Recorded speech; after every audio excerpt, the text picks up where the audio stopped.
আচরণবিধিটা একটা অসম্পূর্ণ আচরণবিধি বলে আমরা মনে করছি, যার কারণে কিন্তু এই বিতর্কগুলো উঠেছিল এবং আমরা বিশ্ববিদ্যালয় প্রশাসন এবং নির্বাচন কমিশনকে অবহিত করেছি যে এই ধরনের কোনো যদি শঙ্কার জায়গা থাকে আপনারা নতুন করে কোনো বিজ্ঞপ্তি দিতে পারেন, নতুন করে কোনো নির্দেশনা দিতে পারেন। তো যেটি হয়েছে যে আমরা হলগুলোতে প্রজেকশন মিটিং করছি, তো এখানে শিক্ষার্থীদের উপস্থিতি কোনো কোনো ক্ষেত্রে 700। গতকাল জোহা হলে আমরা যে প্রজেকশন মিটিংটি করেছি সেখানে 750 শিক্ষার্থী উপস্থিত ছিলেন। তো 750 শিক্ষার্থী, যেটা টিভি রুম ছিল সেখানে তিল ধারণের জায়গা নাই। এর বাইরে যে বারান্দাগুলো ছিল এই বারান্দাগুলোতে চেয়ার দিয়েছি। চেয়ারে যখন হয়নি তখন শিক্ষার্থীরা দাঁড়িয়ে দাঁড়িয়ে আমাদের সাথে কথা বলেছেন, আমাদেরকে প্রশ্ন করেছেন, আমরা উত্তর দেওয়ার চেষ্টা করেছি। তো এই যে নতুন করে যে বিজ্ঞপ্তিটা দেয়া হলো যেখানে বলা হয়েছে যে চেয়ার নিয়ে যাওয়া যাবে না, এরপর হচ্ছে সাউন্ড বক্স নিয়ে যাওয়া যাবে না, আমরা প্রজেক্টরের মাধ্যমে একটা ডকুমেন্টারি দেখাচ্ছি যে ছাত্র শিবির এবং আমরা রাজশাহী বিশ্ববিদ্যালয়ে গত 1 বছর ধরে কী কাজ করেছি। তো এই ডকুমেন্টারি দেখাতেও তারা বাধা দিচ্ছেন, তারা এখন বলছে যে প্রজেক্টরও নিয়ে যাওয়া যাবে না।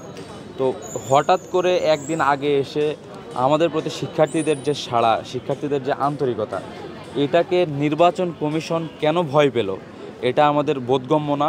নাকি নির্বাচন কমিশনকে আসলে ভয় পাওয়ানো হয়েছে এটাও আমাদের বোধগম্য না।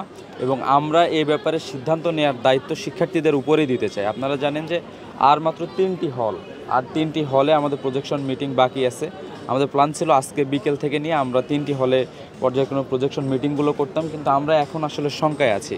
কারণ আমাদের মিটিংগুলোতে মানে সর্বনিম্ন 450 থেকে 700 শিক্ষার্থীর উপস্থিতি থাকছে এবং সেখানে যদি আমরা সাউন্ড বক্স না নিতে পারি এবং আমাদের যে ডকুমেন্টারি এগুলো প্রদর্শনের জন্য আমরা যদি প্রজেক্টর না নিতে পারি এবং হচ্ছে আমরা যদি তাদের বসার জায়গা করে না দিতে, আমরা তো তাদেরকে আসলে ইনভাইটেশন পাঠাচ্ছি। গতকালকের বিষয়টা আসলে কি ছিল এটা একটু ক্লিয়ার। আচ্ছা, মানে অভিযোগটা কেন উঠলো? গতকাল যে বিষয়টি ছিল সেটি হচ্ছে যে বেগম খালেদা জিয়া হলে আমরা আমাদের বোনদের দাওয়াত করি আমাদের যে প্রজেকশন মিটিং এখানে আসার জন্য। তো সেখানে আমাদের বোনরা এসে উপস্থিত হয়েছেন, কিন্তু এর আগ থেকে আমাদের সাউন্ড বক্স, চেয়ার এবং প্রজেক্টর নিয়ে প্রবেশ করার অনুমতি দেওয়া হচ্ছিল না এবং দীর্ঘক্ষণ আটকিয়ে রাখা হয়েছিল। এবং এর আগেই কিন্তু আমাদের মন্নুজান হলে প্রজেকশন মিটিং ছিল, যার কারণে আমরা মন্নুজান হলে ছিলাম।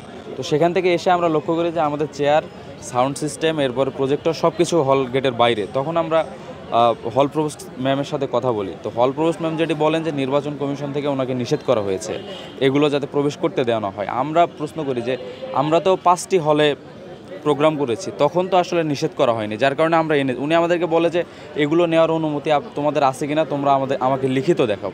তো পাল্টা প্রশ্ন আমি করি যে দেখেন আমাদের কেন লিখিত লাগবে, আমরা তো 5টা হলে এগুলো নিয়েই ঢুকেছি।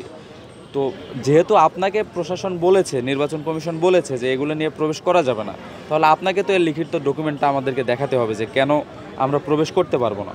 তো উনি সেটা দেখাতে পারেননি। শেষ পর্যন্ত অনেক কথা হয়, এর মধ্যে আমাদেরকে সাউন্ড সিস্টেম এবং হচ্ছে প্রজেক্টর নিয়ে প্রবেশের অনুমতি দেওয়া হয়, কিন্তু চেয়ার নিয়ে প্রবেশের অনুমতি দেওয়া হয় না। তো আমরা শেষ পর্যন্ত কার্পেটে বসে আমাদের বোনরা দাঁড়িয়ে আমরা আমাদের অনুষ্ঠান শেষ করেছি।